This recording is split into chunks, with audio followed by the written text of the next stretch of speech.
Hey friends, welcome to the Paulcast. My name is Paul Daugherty, and I am so glad you're tuned in with us. If you have not subscribed to our podcast or our YouTube channel, please do share it with a friend. We're always uploading new content, and this year I've got some awesome guests that I'm going to be sitting down with, having conversations about leadership, conversations about ministry, conversations about how do you grow into who God's called you to be? How do you develop the gifts, the skills, the talents that God has placed in you? And so make sure you share this with a friend, subscribe. But today I'm joined with my friend, Pastor Joseph Kellogg. He helps pastor our youth here at Victory, came on staff. How long ago? In June, so 7-8 months ago, yeah. 7-8 months ago. So he's going to join me. We're going to talk a little bit today, and he'll kind of help trigger some thoughts in my heart about just leadership lessons and starting off 2026. So let me first just say this, Joseph, for each year, do you like to get a word from God for that year? And if so, do you have a word for 2026? Yeah, I think sometimes the word or a phrase, I do like where things rhyme sometimes. It's like thrive in 2025, which I think there's a part of me that ended up being like survive 2025. But I as I was praying towards the end of the year, it was kind of like don't quit in 2026. I think just a reminder of, hey, stick with it. I think for you and I both, the longer you're in ministry, you have to keep reminding yourself. Galatians 6:9 becomes a very important verse for you. Yeah. Don't give up in doing good. And so I think that would be a big part of it. Just like, hey, keep going. Ultimately would be that statement for me is like, hey, don't quit. Like, keep going. Like, the small things matter. Don't quit in those relationships. Don't quit on those initiatives that you know that you're seed planting. You're not seeing a harvest yet. So that would be one of those words. And yeah, we would sit down with our kids and ask them about their words as well. So something similar probably to what you do. Yeah. Well, I think the word that God started stirring in my heart for this year, 2026, at least for my life, was focusing on your feed. Yeah. And I was sitting down with a group of pastors during Christmas break, and we were talking about how was your year and what did your sermons look like and what did your leadership feel like? And one of the biggest things that kept coming up in this conversation was how accessible we all were to so many different people, different conversations, how many people impacted our week. And this whole idea of like, I started thinking about even the feed on my social media, the feed on my phone of the news feed that I'm getting, but then the feed that I'm having on a weekly basis that affects what I do. And I just kept thinking about that during break and then leading into the new year. And that word is kind of what I went into this year with. And it's not a rhyming word. It's not like what you said, something that rhymes with the year, but it was the word that God started stirring in my heart. Focus on your feed this year. Yeah. Fix your feed. Get your feed in alignment with what God wants to do through your life. Yeah. And so I started thinking about it, even just talking with these pastors. I was like, I think so much of our feed is unintentional. It's like whatever wants to come in, comes in. Whatever conversation. We're not good managers of our energy and our mindset. So like on a Saturday, I have to preach at 5 p.m. every single Saturday. On a Sunday, I'm preaching every Sunday at 9 and 11. During those services, I should not be answering phone calls or text messages, right? So I hit something usually on my phone. I didn't used to do this, but I started doing it this past year because I was paying attention to, sorry, my mic is falling down here, but I was paying attention to how much bombarding unintentional things were coming. Literally, as I'm sitting here with you, I'm getting texts from people. Sarah Diller, Josh Com, Yeah. But I ended up doing this whole thing where you can hit focus, right? Yeah. You got these options, reduce interruptions, driving, personal work, sleep. But I love this right here, do not disturb. And when I hit that, no one can reach me. I mean, they can if I go and intentionally look for a missed call or a text, but it's not going to pop up right now while I'm sitting in here. And I was thinking about how I do that during service times, but during the week, how many things am I allowing through the gates of my ears, my eyes? In the Old Testament, the gate was the most vulnerable place, the place where enemies would either come in, take over a city, or they would cut off the food supply that would come into the city, and they would create famines. This happened in Samaria, where, in the Old Testament, their entire city basically went into a famine, all because They weren't paying attention to the gates. Yeah.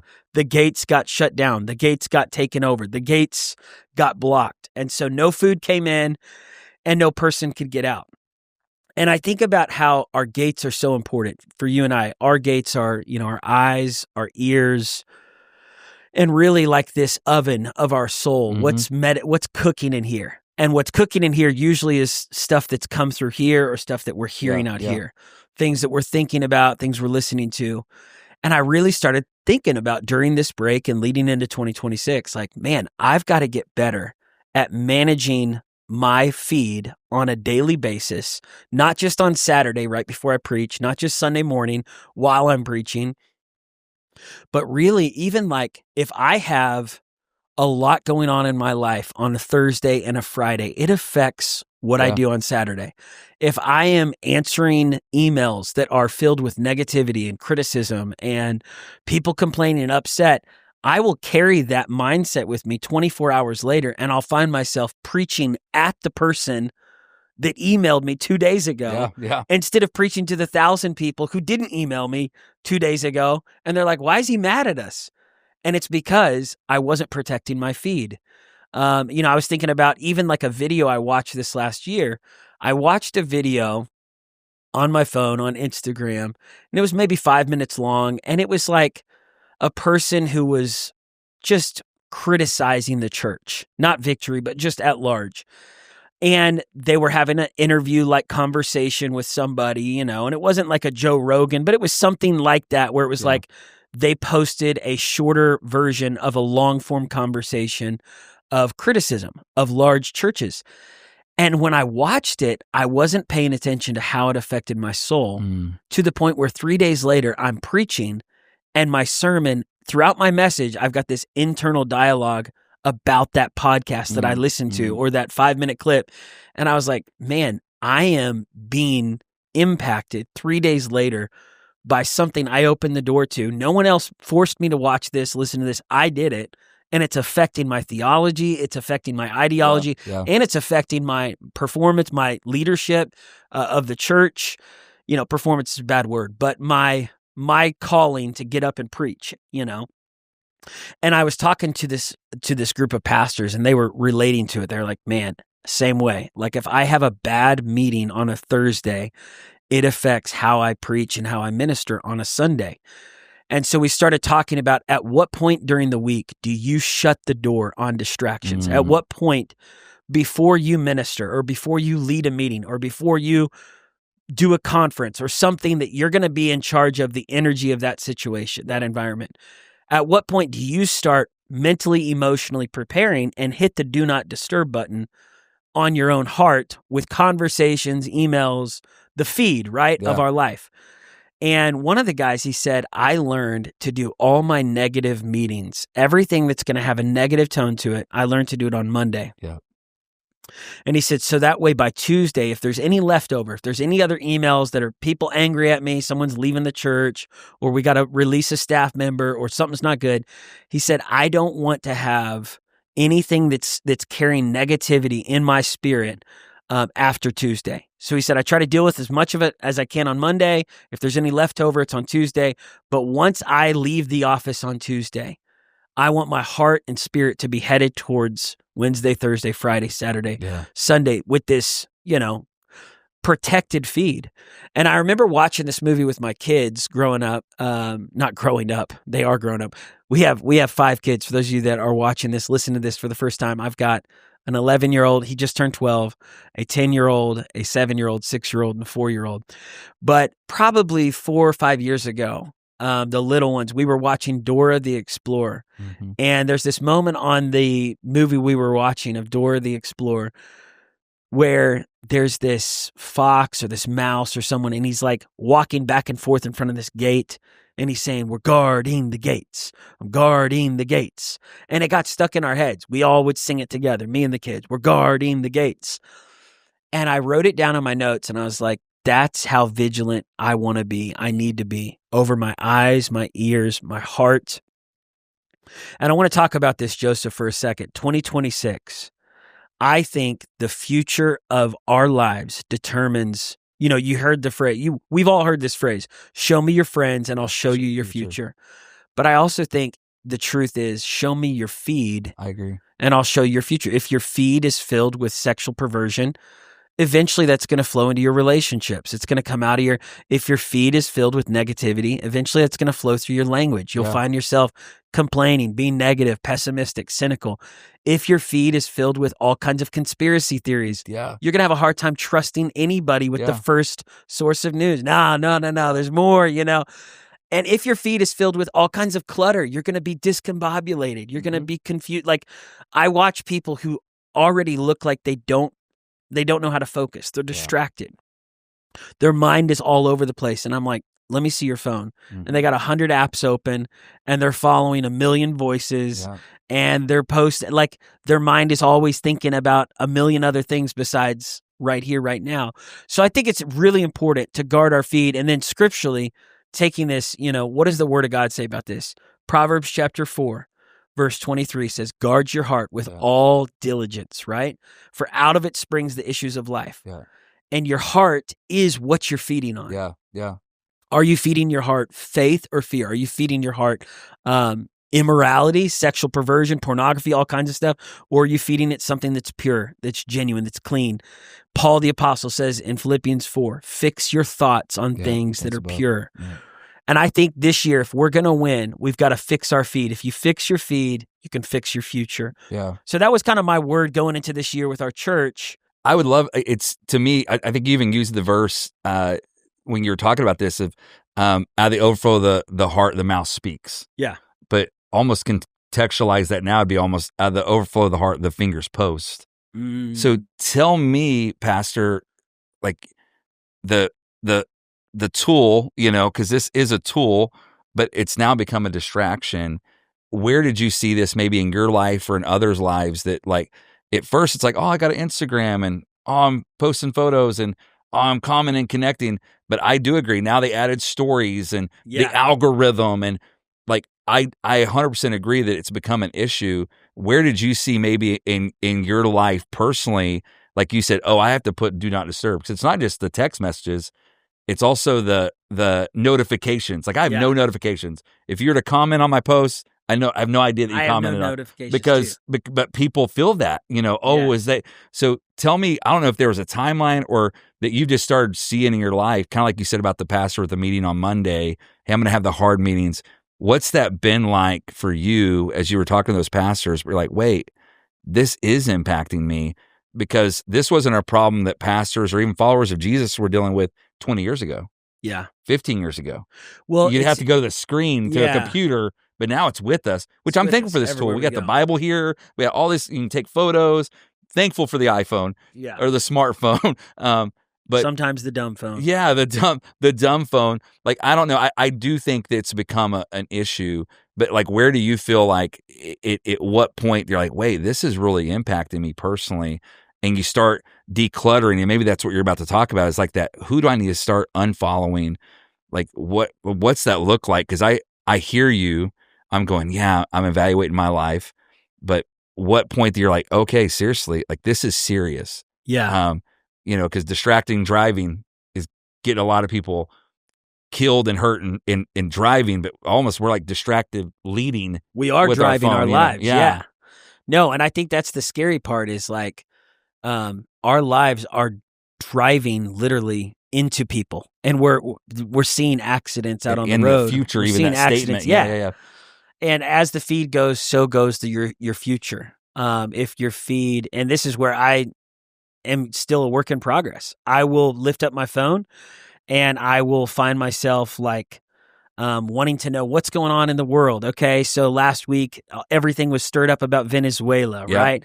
And so I'm reading people's posts about Venezuela, and I'm seeing the reactions of whether you're Democrat or Republican, liberal or conservative, where people stand on this. And then I'm watching President Trump. And before I know it, I'm spending an hour consuming information that I don't really need to consume. And I'm like, why am I consuming this when I got 5 kids that need my attention, a church that needs me to focus on the word? The most important thing I needed to know in that whole situation was like maybe 2 minutes worth of reading, but I spent almost an hour diving deep, just Yeah. scrolling through stuff. And it's that mindless scroll. And then you're like, what am I watching? And why? And then the algorithm starts feeding you. Yep. So if you click on something, that's like, well, that's interesting. Yeah. And then the algorithm's like, oh, he lingered longer there. I'm going to send him more of that. Well, think about the language they use. Clickbait. Yeah. Think about that. John Bevere, bait of Satan. Clickbait. Yeah. And then they call it doom scrolling. Mm-hmm. Like those don't sound like positive things. So like that, like you It's just all gave about a great trapping you. example of like, and that it wasn't harmful that you're reading about that. But there's certain things that we don't almost need to go into a deep dive into, and it does distract us from, like you said, the people in front of us or the leadership in front of us. Man. Yeah. So I think those are the things that, going into this year, I'm like, okay, God, I want to pay attention to what I'm feeding on. Yeah. And for me, I'm starting a fast. We started as a church, and Ezra chapter 8, verse 21, he said, I proclaimed a fast to hear from God, to humble myself, and for our people to hear from God, to humble themselves, to hear what God's way is for us and for our children and our possessions. And I love that verse because he's saying, here's what we want to do. We want this fast to be a humbling moment. A fast breaks you down before it builds you up. In fact, I had withdrawals yesterday because I'm fasting specific things that my flesh craves, like sugar and pop and candy and desserts. Yeah. And I literally could fall asleep last night at 7 p.m. because I was so physically tired. And I was like, what's going on? Oh, I gave up something that I'm used to having every day. Candy and pop, Mountain Dew, Coke, a dessert, a cookie, something like just something sweet. And so, a fast definitely humbles you, breaks you down. It reveals and exposes areas in your life where you are codependent on certain things, codependent on pop, codependent on social media. People, and here's another thing too. I heard a pastor saying, it's not a true fast if you're not fasting all food. And I was like, first off, I'm not fasting to impress that pastor. Yeah. Like my fast has nothing to do with trying to please religious people or legalistic preachers. My fast is about giving up something my flesh craves so I can humble myself to hear from God, get aligned with God this year. And it is not to try to please the critics who say it's not a fast if you don't do this. If it is a fast for you, then it's a fast. Yeah. If it's giving up something that you crave, whether it is social media, entertainment, movies, sports, football, if you're going to give up something that you actually enjoy doing on a daily basis, that's a fast. Yep. And you're doing it to spend more time reading the Bible, praying. You're not just emptying your stomach or emptying your flesh of what your flesh craves. You're filling up your spirit. Yeah. Starve the flesh, feed the spirit. Yep. And so, for me, my fast is different than maybe other people's out there, but whatever your fast is, and then that stirs up the appetite. God, I want to know you more. I want to hear your voice. I want to be sensitive to hear what you're speaking. So one of the things I was sharing with our staff today in one of our meetings was on Sunday, right after I got done preaching, my oldest son, it was his birthday. And, our kids, they don't care how much we just gave energy-wise to our jobs. For me, a Sunday is a draining day. Yeah. I'm exhausted after the end of our 11 a.m. service, praying with people at the altar, sitting with people, counseling them, ministering to people. Then we had our growth track lunch where we're welcoming new members, meeting these people.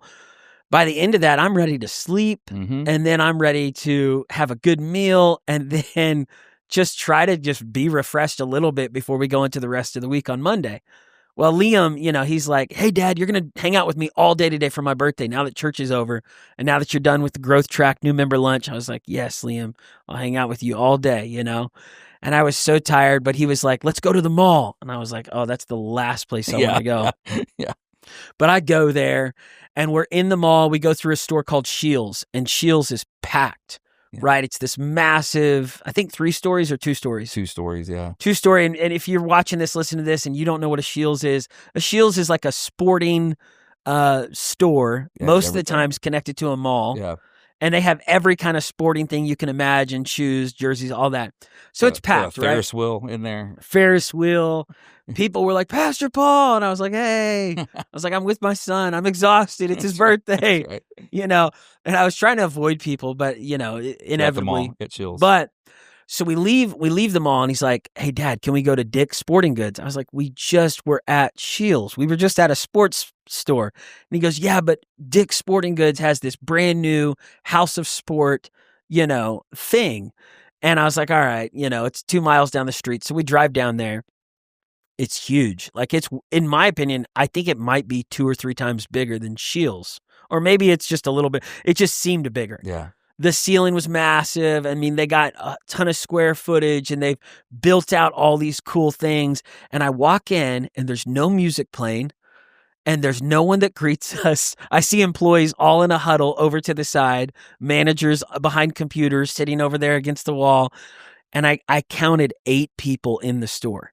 And I was like, this place is massive. This is a mega church. Like, this is huge. And there's only 8 humans in here. Yeah. And it's Sunday at 6 p.m. It doesn't close till 9. It's not like it was closing hour. And I was like, where are all the people? And why are the employees not greeting us? And why do the vibes feel super dead right now? And Liam was like, Dad, can we go and try out one of the like sports cages? And I was like, yeah, like they had a simulator where you could kick the soccer ball and it tells you how fast you kicked it. Cool. If you made it, kind of like a golf simulator thing. And I was like, yeah, let's go over there. We go over to the cage is locked.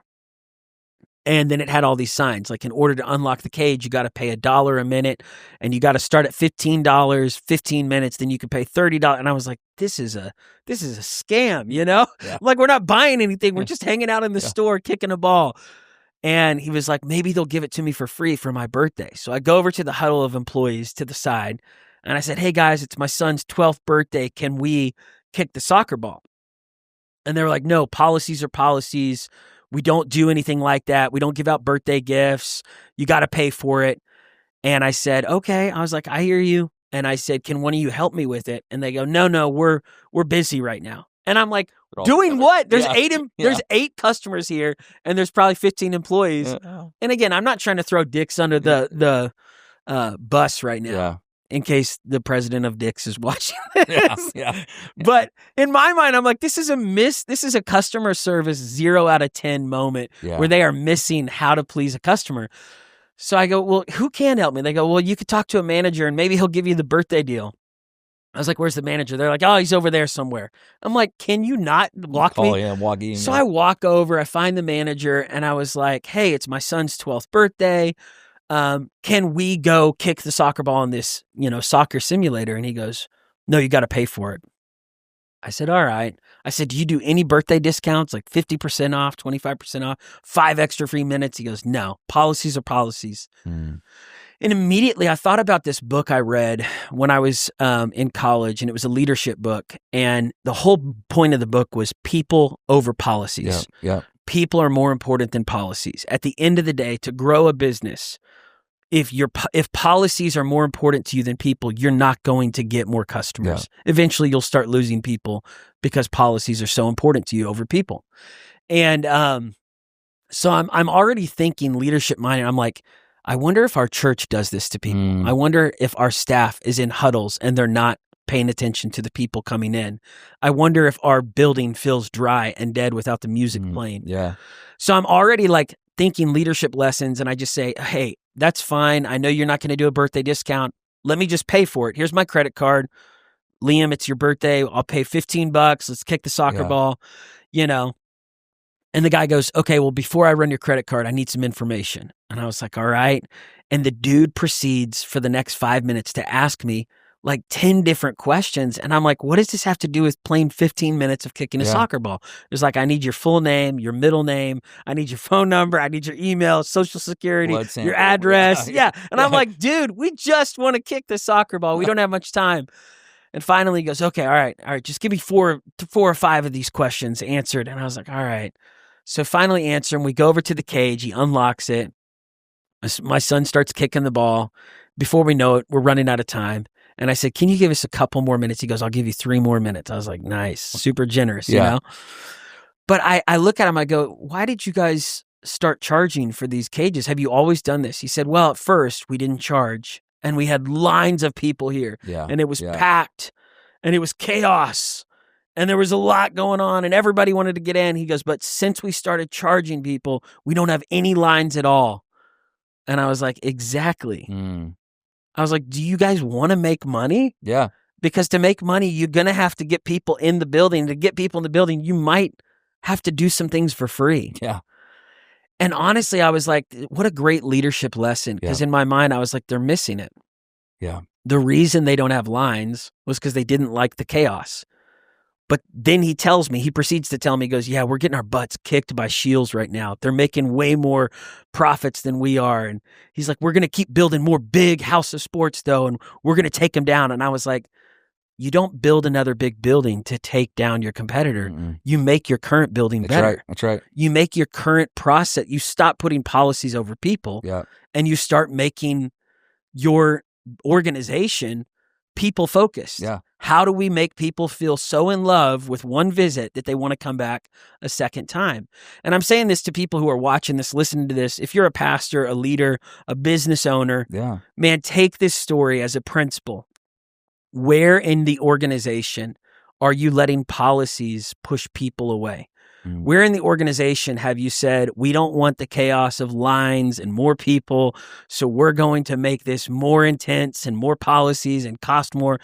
Something we do as a church that's kind of unheard of in America is we don't charge for our conference. Yeah. We've been doing a pastors, leaders, church conference for 40 plus years with some of the greatest preachers and speakers from around the world that come to Tulsa to speak, and we don't charge a dime for our conference. Now, I've been to conferences that prided themselves that they only charged $50 a ticket. And I remember going to one conference where it was a big deal. They dropped the conference from $200 to $99 for a ticket. And I was like, it's not a bad thing to charge tickets for a conference. I don't think it's bad. But when you make it free, when it is a free conference, someone's got to pay. Yeah. Like someone is paying for that. Also, you do open the doors up to a lot of chaos. And there will be a lot of people who come who are like just excited to be in the room, but they may not have ever thought about paying for a ticket for anything in their life. But I think this is where Victory has seen a lot of success, is that we will have packed out conferences with people filling up the room. We'll have packed out Easter and Christmas productions where 30,000 people come in the building in a matter of 3 days, 4 days. Wow. And I would rather live with the chaos and the cleanup of massive lines and a massive amount of people coming in our building than a fraction of that and charge tickets and go, well, we don't have to deal with the lines and the chaos. What's the point? The point is, we got to ask ourselves as pastors, leaders, whoever's watching this right now, do we want more people to come and experience this, or are we trying to limit this? Yeah. Is this inclusive or exclusive, right? And I think Jesus lived with this model and mindset of people over policies, and the more the merrier, right? Yeah. He was packing houses out and honoring people that dug a hole through the roof. Yeah. He was feeding crowds of thousands and their kids and families. And I think we got to be careful that we don't get so obsessed with policies and procedures, and I don't want to clean up the mess of a big crowd, that we limit what God wants to do through us. Good. What are your thoughts on that, Joseph? Yeah, I was going to say too, we have great policies. We have great HR. We believe in all those things. It's that moment. To me, a great example is the woman caught in adultery. They're bringing Jesus a policy, but he sees a person. Yeah, and there is something about the law that. says we should stone. Yeah, and he's like, no, and so I do think there's a tension that maybe leaders face, or even think about even as a parent sometimes, policy over the person, where you're like, well, we say, and it's like, where's grace come into that? And so maybe I think the examples you're given are incredible, and I think it's a real tension that people face, because the problem that comes with that is that it's like, think about the Dick story is, well, we're going to be a little uncomfortable. To me, it's like, it's going to make our huddle of employees have to work. Create some lines to the system. I remember years ago going to back in the day when Black Friday, you would go on Thursday night. But I remember kind of watching it as a leader, and Target, they'd make you go through the line was through their aisles. So guess what you're doing? You're like, you know what? Maybe I'll take some of this. Maybe I'll take. And I thought to myself, they, instead of focusing on the problem, they're like, hey, there's going to be lines, but let's do it in a way you're going to maybe pick up something different. So I think that heart of let's really focus on the person. And maybe the question is, how do you evaluate that? What would that look like in an evaluation when, like, tie goes to the runner in baseball? Like, do we really believe that it's about the person? Or does policy trump? And maybe I'm talking, you probably have seen it, not just in businesses, because we could talk through the Shields model, Chick-fil-A model, like all the businesses that we think are awesome. They would all have one thing in common: people first. Yeah. And it's like, I don't know, where did we get to the point in church? Because I think victory has kept it the priority. Where did we get to in church that I don't know, how do we get there? How do we make it about the process or the policy and forget the people when that's what God called us to? Yeah. Well, and I think about, like, there were moments where Jesus stopped in his journey, in his ministry, and helped people. And his disciples were like, Jesus, we got to keep going. We got stuff to do. We got Jesus and stuff he was to do. like, and then moments where the disciples were like, send the children away. He doesn't have time for kids. Like, get out of here. He's busy. He's got an itinerary. Yeah. And Jesus was like, no, let the kids come. Yeah, he modeled that. And he modeled that whole, like, I'm going to make time and space for people, and I'm not there. Like, people aren't here to bow down to my schedule. I'm here to serve people. And I do think keeping that servant's heart is key, not just to multiplying your business and seeing more people come through, but I think in life, like, man, I think life is so much more sweeter and fulfilling living on the side of, like, people matter more than my preferences, more than what I think is the best thing here. I'll give you another thought too. And we were, during Christmas break, I had promised the kids I would take them to go see the David movie. And there's this, new cartoon David movie that's out in theaters. All their friends had gone and seen it. And I didn't take them to it during Christmas. So New Year's rolls around and I was like, snap, they're going back to school on Tuesday. I got to do this. Yeah. So literally on Monday afternoon, January 5th, I was like, all right, I'm going to find a theater that's still showing the movie at 4 p.m. Well, the only theater that was still showing it was this old theater that I went to as a kid that still exists today. And during one season of its life, it was the $1 theater, and then it switched back to the $5 theater. And right now it's like a normal theater. Yeah. But you can tell this theater has been through the ringer. I mean, this theater, its heydays were like the 80s. Yeah. And I remember I saw my first movie at this theater. I'm not going to say the name of it, but I saw my first movie at this theater when I was 6. It was like 1991. Yeah. We went to go see Beauty and the Beast. And it was an awesome theater. Yeah. They had great, like, seats and great candy and popcorn and drinks. And it was, so I take the kids there. And as we're pulling up to it, my oldest son, Liam, was like, Dad, this theater is shady. He's like, this theater is falling apart. And I go, Liam, this used to be the best theater in Tulsa. And he goes, Dad, we're not in the 80s anymore. It's 2026. And I was like, okay, first off, I'm not talking about the 80s. I'm talking about the 90s. That's right. But he goes, yeah, well, somewhere along the line, they stopped taking care of it. And those words stood out to me. Somewhere along the line, they stopped taking care of it. And I started thinking again, because I knew I was going to talk to our staff and we were going to have a staff meeting this week. And I wanted to carry a fresh word from a recent experience to our staff. And I thought, that's it. I'm going to talk to our staff about what have you stopped taking care of? Yeah. And have you forgotten the importance of continuing the care, the excellence of your area? Because what was nice in 1991 can become terrible in 2026 if you don't take care of it. The bathrooms weren't cleaned. The floors had not been, like, mopped. One of my kids spilled his Reese's Pieces on the floor, and we start picking up the Reese's Pieces because we do the 10-second rule in our house. All right, come on. So we're picking it up. He grabs an old Skittle on the floor and eats, and he goes, ah! He's like, Dad, I just ate a stale old Skittle. And he's like, who knows how long it's been since they've cleaned these floors? I was like, all right. We sat down in the chairs. The chairs collapsed. They came out of their hinges, fell to the ground. It was a really bad theater. The movie was great. David movie was great. But the theater was rough. And I just was thinking, man, like, I was talking with one of our departments during our staff training week this week, and I said, guys, just because something was great 10 years ago, we cannot ride on last year's success. Yeah. We can't live off of cleaning this place 6 months ago while it's going to waste. And we also can't just rely on the facilities team to keep a place clean. We're all janitors. We're all facilities.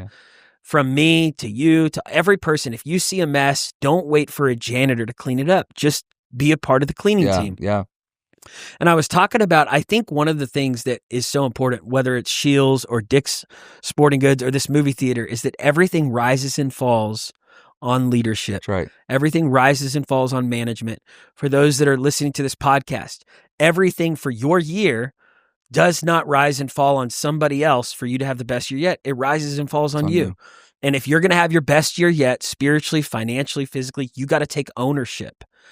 Owners, when they walk into their house, if they're the owner of it and they see a mess and they're responsible and not lazy, they're going to clean up that mess. They're going to think, you know what, I don't want to leave that mess too long because then before I know it, there'll be more messes around the house. And then I'll have a full dirty house to clean, So I think just continuing to take ownership of the areas that God's given you as stewards and to recognize, man, I need to keep this place excellent. Yeah. I need to take care of this place. If there was customers coming through, how can I make this, And I was talking to the kids. I was like, hey, do you guys want to go back to that theater? They were like, no. They were like, we want to go to the Warren Theater. We want to go to the new theater. Yeah. And they were like, the one thing we liked from that movie theater was the claw machine out in the lobby. They were like, that's the one thing that worked. We all got something from the claw machine. They're like, if we go back there, we won't watch a movie. We'll just go to the claw machine. But it just got me thinking too, again, the whole idea of like, am I taking care of what God's given me? Am I making it excellent? Am I making it better? Or is it getting worse under my care? Is it growing or is it shrinking? And then being honest with yourself. This is something too that like at the end of Christmas break, I knew I had eaten way too much junk food. I had drank way too much Mountain Dew and Coca-Cola. And those are my vices, Mountain Dew, Coca-Cola, and junk food. And I knew that I had put on weight and I did not want to stand on the scale. But on January 1st, I was like, okay, if I'm going to change the scoreboard, I got to look at the scoreboard. Yeah. You can't change something you're not willing to address. So I went into the bathroom and I was like, all right, here we go. I stand on that scale. And dude, I had gained 12 pounds in a matter of like 20 days. Come on. Dude, I went from 212 to 224 in a matter of 20 days. And I was like, all right. I was like, okay, here we go. I was like, it's time to hit the grind. It's time to get back in the weight room. It's time to get back running, finding ways to eat better and to not drink as much pop. But for me, it's like, I want to keep on challenging myself to do the hard thing, to look at the scoreboard, to go, okay, the reality is there's some areas I got to work on, some areas I need to grow in. And I want to hear from you before we close out. What are your thoughts on all that? Yeah, I think as I'm hearing you talk, it's like to summarize, it's really you're challenging, like, as Paul would say, to examine yourself. Like, hey, examine your feed. And the new year always creates that new opportunity to reevaluate, like examine your feed. Am I like choosing people over policy? Yeah. Am I an owner? I love the story of the movie theater. There's a difference between an owner and an employee. Like, am I an owner in my home? Am I an owner as a dad, as a husband? And just like you, I looked at that scale too. Mine was a little further up, though I'm thick bone, But it is that, like, wait, that's the truth. There is because if there's no scoreboard, you're just practicing. Yeah. And so to me, to think about everything we just talked about, it really is that, hey, am I examining my life? Because it really is easier to look out the window at everyone else. Look at everyone else's. And but when you look in the mirror, that's when you have to look at the facts. But when we stand before God to bring this into a spiritual conversation, no, we don't get to look at anyone else. It's like, how'd you do? And so how am I living my best life? And to think about everything you said, it all kind of comes down to like, when you examine your life, what are we doing about it? So to me, I think you lead such a great way in telling these stories, but the stories are real life. and they force us to go, wait, that's not just a Shills or this store's like, what's that look like in my life? Yeah. Where am I doing that? And so I'm challenged by it. But to me, we kind of talked about a little bit. What would you say maybe are some next steps as you even think through, like all these stories kind of came from the last 3 weeks for you. Yeah. Like what are some next steps that you're kind of applying in your life and maybe for our listeners as well to walk into this next year as they examine? Because it's one thing too to look at the scale and be like, well, I'll just, just go get a little Debbie snack. You know what I'm saying? We're like, oh, wait, what do I need to do now that I've seen this? Yes. I mean, I think the practical thing is you got to take action. Yeah. And whatever that scale is for you. So I was talking to a guy at the altar on Saturday night at church this last week, and he said, I drank a lot last year. And he said, I want to drink less this year. And I was like, hey, praise God. Like that's an action step. Yeah. And in my mind, I'm like, I hope he doesn't drink at all. Yeah. I hope he doesn't go back to alcohol. But some people can't cut cold turkey. They can't just immediately stop something. It has to be a process. And I think if you look at your scoreboard and you've gone back, I was talking to a guy yesterday and he was like, man, I had been vaping on the side just to deal with stress, to deal with just the everyday things that make me angry. And vaping was my release. It was my way of dealing with it.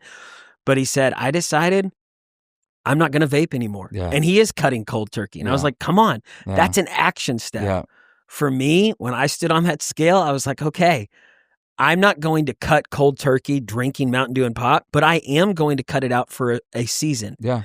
And I also decided I'm going to change the fact that during the holidays, I ate all the time and I ate at midnight. And I was like, I am going to change the time frame of when I eat. Yeah. It's an action step, So I think thinking for every person out there that's listening, what is the action step for you practically? If you look at that scoreboard and go, what can I do different today or tomorrow?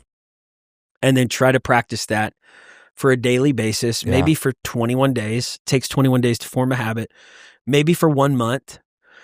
And then I think too, like coming back to the feed, what on your phone do you need to delete? Yeah. Where like practically, what's that action step of going on your phone and closing out some tabs, giving up TikTok for a few weeks, giving up Instagram, or just being less on it, putting a screen limit on your phone that says, you know what, I'm spending 30 minutes a day instead of 3 hours a day. I'm going to spend this amount of time on these platforms and then I'm getting off and I'm going to read or I'm going to write or I'm going to go outside or I'm going to do something else besides just look at my phone, I think those action steps are important. And then the other thing too is I think, man, when we read the Bible, and it sounds so like simple, but that Bible, it is a scale. It reads you. It tells you where you're at. Good. And it's like, man, when I open up that Bible, I'm literally standing on the scale of my life, my character, my integrity, and I'm letting that scripture challenge me like, hey, you've been angry lately, and the word of God is challenging you on your anger. The word of God is challenging you on your self-discipline, self-control, your patience with people, your mercy with people. Don't judge. Today I was reading Matthew 7 and it was like, do not judge others. Yeah. Do not try to take the speck out of your brother's eye when there's a plank in your own eye.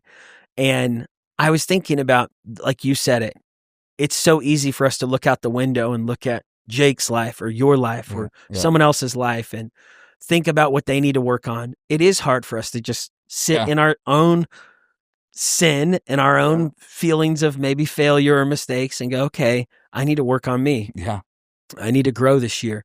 And not from a place of guilt or shame, but from a place of conviction and that personal motivation. I want to get back on track. I want to be following Jesus to the best of my ability. And so I don't know if that helps, but no, it's good. I think those practical steps. What do you think? What are some practical steps you would suggest? Yeah, I think, processing, like I think the phone thing's a big deal, that indicator that shows you your screen time. And sometimes mine would be like, your screen time's down. I'm like, wait, should it be up? Like, I think it's good to be down, but there's that notification and it gives it at the end of the week. You're like, wait, and you actually do that math. Like, oh, I have to put my phone down. And I think my older kids have phones, but my son, he notices when everyone's in the same living room and we're all on our phones. And I think to me, a practical step would be like, I just need to be present. I prison ministry. Yeah. we can't bring our phones in there. Yeah. And I was freaking out a little bit. I was like, Where's your phone? where's my phone? Or I want to get a video of this. I want to capture. And I think sometimes like, man, maybe the best moment isn't captured. Wow. And so I think that practical thing when it comes to the feed is like, man, I think for me, it's my phone. I think there are some people I need to unfollow that at one time was a good follow, but aren't a good follow in this season of my life. Yeah. I think that's a practical thing. And then I'm right there with you. Every year I fast, it is a restart, but I gained more weight last year. I think I stress eat, like all those things. Bro, I do too. But that's when you evaluate, because you feel it in your clothes. Like, oh man, this shirt fits tighter. I just need to get a bigger shirt. I thought the washing machine shrunk my clothes. I told my man, why is all these shirts are shrinking? But you go, wait, but that's like spiritually too. You're like, wait, certain things like, man, I want to fit into the destiny that God has for me and the purpose He has for me to run the race marked out for me. But if I don't examine and fix that in there, I think that's a big thing. And to think about accountability too. Iron sharpening iron. You can always run faster when you have a partner. You can always lift more when you have someone to spot you. Yeah. And so I think of letting others in as well, I think would maybe be some next steps. Like, who are you actually sharing with? Like, hey, here's some of the things I'm struggling with. And they're not even deep sin things. There's things that are kind of keeping me distracted from all that God has for me. So I think those are some practical ones for me. Bigger shirts. No, I'm just kidding. but continuing to, man, as I examine, I think as I examine as we said, the scoreboard or the scale, yes, that I would not ignore it, but I would accept responsibility for it. Because I think that's what I've done over, like, oh, there's always Monday. There's always next year. Yeah. Like, wait, it's January. We're here, Yeah. Well, I remember too, and I'll close out with this. I remember there was a leader in my life. He was my old youth pastor, and he had already moved on and was pastoring in another state at that time. And he would periodically check in with me. He still does. Now we have an awesome friendship. But I remember him checking in on me. This was probably 10 years ago. And he was like, "How are you doing? How's Paul?" And I said, "I find myself feeling very like I'm a procrastinator." Mm-hmm. I was like, because he asked me like, how's my leadership going? How's my confidence going? How's my marriage, family, all these things. And then he got down to this thought. He was like, "Do you find yourself waiting till the last minute to do certain things?" And I was like, "Yes." He's like, "So procrastinator Paul." And I was like, "Yeah." And he said, he's like, "First off, let me just say I can relate." He's like, "I'm a procrastinator too." And he said, "And when I was your youth pastor, I was a procrastinator." And he said, "Let me just encourage you, like that, let's do this together." And he brought me into this. It wasn't a condemning feeling. It wasn't like I'm better than you. And it was very much like, let's do this together. He was like, let's challenge each other to get better at acting on the things we know we're supposed to act on as soon as we know we're supposed to act on it. To start working on the things we're supposed to work on, not the day before it's due, the hour before it's due, or before it's too late, but right now. And he gave me this word. He's like, instead of allowing that term procrastinator Paul to be in your mind, he's like, I want you to be a right now Paul, like a right now guy. And he's like, activator Paul.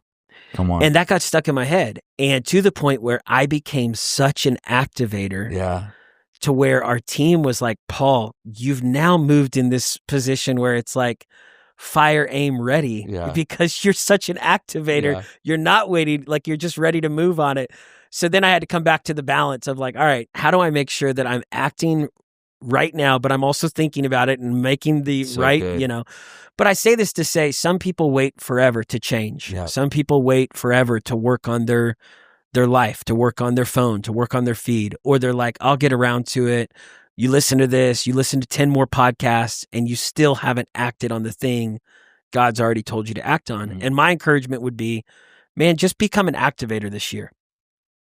Even if that leads to a default, it's better for God to slow the car down than to have to get the car going, right? If the car's in park, he's just trying to get you like put in drive. But man, like let this be a year that you act now on the things God's called you to do. and just say it over yourself. I'm a right now person. Yeah. I'm an activator in these areas, and especially in the areas that God's telling you to grow in, to change in. Well, guys, thanks for listening to this podcast. Thanks for watching. Share it with a friend. Hit subscribe. Follow us on social media. Stay connected for more episodes like this right here on the Paulcast. Woo.